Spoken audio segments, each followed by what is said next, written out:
नमस्कार. नवीन व्हिडिओ सोबत पुन्हा तुमचे स्वागत. आज खारघर टू स्पिटीवाली ट्रिपचा आमचा 6वा दिवस आणि आज आम्ही काजामधील काही टुरिस्ट पॉइंट कव्हर करणार आहोत. त्यामध्ये आम्ही जगातील सर्वात उंच असलेल्या हिक्किम डाकघरातून राहत्या घरी पत्र पाठवले आणि लांगजाय या ठिकाणी असलेल्या सोन्याची एक भव्य बुद्धा मूर्ती पाहिली, जी 1000 वर्ष जुनी असून 35 फीट उंच आहे व तिथून दिसणारा व्ह्यूचा खूप छानसा असा अनुभव घेतला आणि हॉटेलमध्ये रिटर्न येऊन डिनर करून 6व्या दिवसाची ट्रिप संपवली. आणि आज आमच्या ट्रिपचा 7वा दिवस.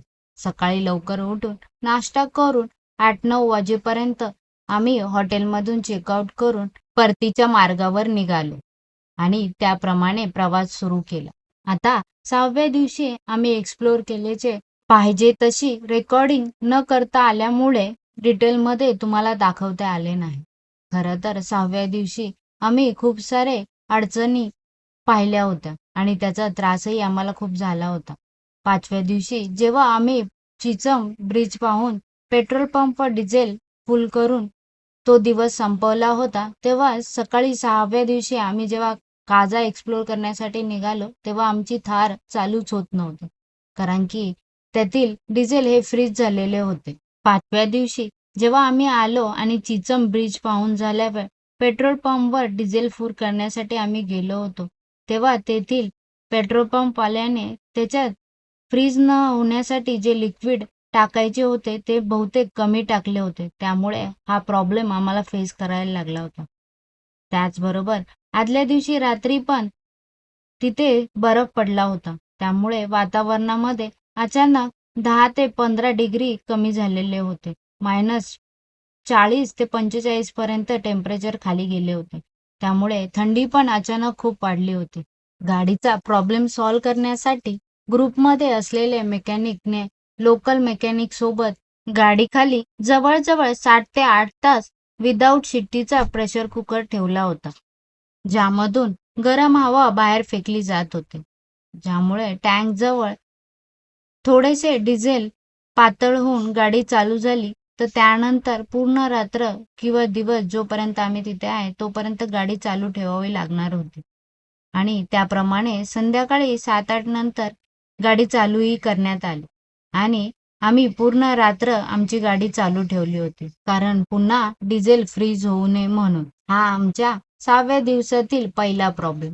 त्यानंतर आम्ही ज्या कॅमेऱ्याने शूटिंग करतो तो कॅमेरा गोप्रो सुद्धा बंद पडला होता अचानक एवढे टेम्परेचर कमी झाल्यामुळे. आणि आम्ही आणलेले गरम कपडे सुद्धा -30 पर्यंत आमची थंडी थांबू शकेल अशा कॅटेगरीचे होते. त्यामुळे -40 नंतर आम्हाला गरम कपडे घालून सुद्धा खूप थंडी वाटत होती. त्यामुळे आमचा लहान मुलगा वेदांत याला खूप सर्दी व उलटीसारखे होत होते. म्हणून त्याचा हा प्रॉब्लेम वाढू नये यासाठी तो आणि मी दिवसभर रूममध्येच आराम करत राहिलो, ज्याने की तो आजारी पडू नये. म्हणूनच मला व वेदांतला काजा एक्सप्लोर करता आला नाही. परंतु क्षितिज आणि त्याचे बाबा या दोघांनी ग्रुपमधील दुसऱ्यांच्या कारमध्ये जाऊन जमेल तेवढे काजा पाहिले आणि संध्याकाळी रिव्हर साइड बारक्यू पार्टी सुद्धा होती ग्रुपसाठी, पण आम्ही ती अनुभवू शकलो नाही. 7व्या दिवशी सकाळी 8 वाजेपर्यंतच तयार होऊन आम्ही प्रवासाला सुरुवात केली. 7व्या दिवशी आमचे टार्गेट होते काजा टू कल्पा, जे 207 किलोमीटर होते आणि ते पोहोचण्यासाठी आम्हाला 6 तास लागणार होते. 7व्या दिवशी मात्र वातावरण व हवामान थोडे चेंज झाले होते. खरं तर आज सकाळपासूनच ऊन पडलेले होते, त्यामुळे फारशी थंडी व वातावरणामध्ये चेंजेस दिसत नव्हते. परंतु आम्हाला येताना सुद्धा व्ह्यूचा खूप सारा आनंद घेता आला. आज तसे वेदर क्लिअर होते, त्यामुळे सर्व डोंगर आणि दिसणारे व्ह्यू स्पष्ट दिसत होते. 7व्या दिवशी कल्पा या ठिकाणी पोहोचण्याआधी आम्ही अजून एक ठिकाण कव्हर करणार होतो, ज्याला किन्नौर कैलास म्हणून ओळखले जाते, जे आम्ही लांबून पाहणार होतो. किन्नौर कैलास हे एक हिमाचल प्रदेशातील किन्नौर जिल्ह्यातील एक पवित्र व उंच पर्वतरांग आहे, जिथे 89 फूट उंचाचे रंग बदलणारे एक उभे खडकातील शिवलिंग आहे. पंच कैलास शिखरांपैकी एक म्हणून ओळखले जाते. हिंदू व बौद्ध धर्माकडून या ठिकाणी पूजा केली जाते. 2 ते 3 दिवस लागतात ह्या ठिकाणी ट्रॅकिंग करून पोहोचण्यासाठी आणि ही ट्रॅकिंग तांगलिंग येथून सुरू होते. किन्नौर कैलास हे भगवान शिवचे हिवाळी निवासस्थान व देवी पार्वतीला भेटण्याचे ठिकाण असल्याचे मानले जाते.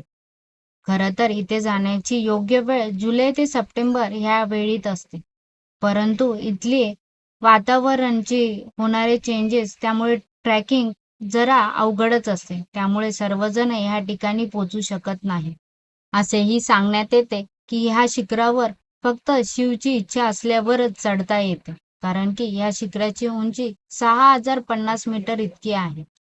आज परतीच्या मार्गावर असताना व्ह्यूचा आनंद घेता घेता दुपारच्या जेवणासाठी व नाश्त्यासाठी आम्ही जाताना ज्या ज्या ठिकाणी थांबलो होतो त्याच ठिकाणी आज पण लंच व नाश्ता करत प्रवास करत होतो. प्रवास करता करता संध्याकाळी 4-5 वाजेपर्यंतच कल्पा या ठिकाणी पोहोचलो.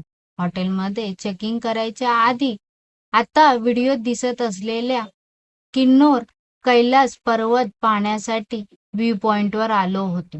हाच तो व्ह्यू पॉइंट जिथून आपल्याला किन्नौर कैलासचे शिवलिंग दिसते. आम्ही जेव्हा त्या व्ह्यू पॉइंटवर गेलो तेव्हा मावळतीचे ऊन त्या डोंगरांवर पडलेले होते. त्यामुळे दिसणारा संपूर्ण व्ह्यूच आकर्षक व सुंदर वाटत होता. सुंदर अशा व्ह्यूचा आनंद घेऊन हॉटेलमध्ये चेकिंग करून आम्हाला दिलेल्या रूममध्ये आलो आणि आता व्हिडिओत दिसणारा हाच तो रूम जिथे डबल बेड, एक साईडला सोफा कम बेड व बसण्यासाठी छोटा सोफा व वेस्टर्न टॉयलेट, अटॅच बाथरूम होते व अटॅच बाल्कनी पण होते, जिथून मगाशी पाहिलेल्या व्ह्यू पॉइंटचा व्ह्यू आम्हाला रूम मधून दिसत होता. हॉटेलमध्येच रात्रीचे जेवण करून 7वा दिवस संपवला. आजच्या व्हिडिओमध्ये एवढेच. पुन्हा भेटूया नवीन व्हिडिओ सोबत पुढच्या प्रवासामध्ये. तोपर्यंत स्वस्त राहा, मस्त राहा. धन्यवाद.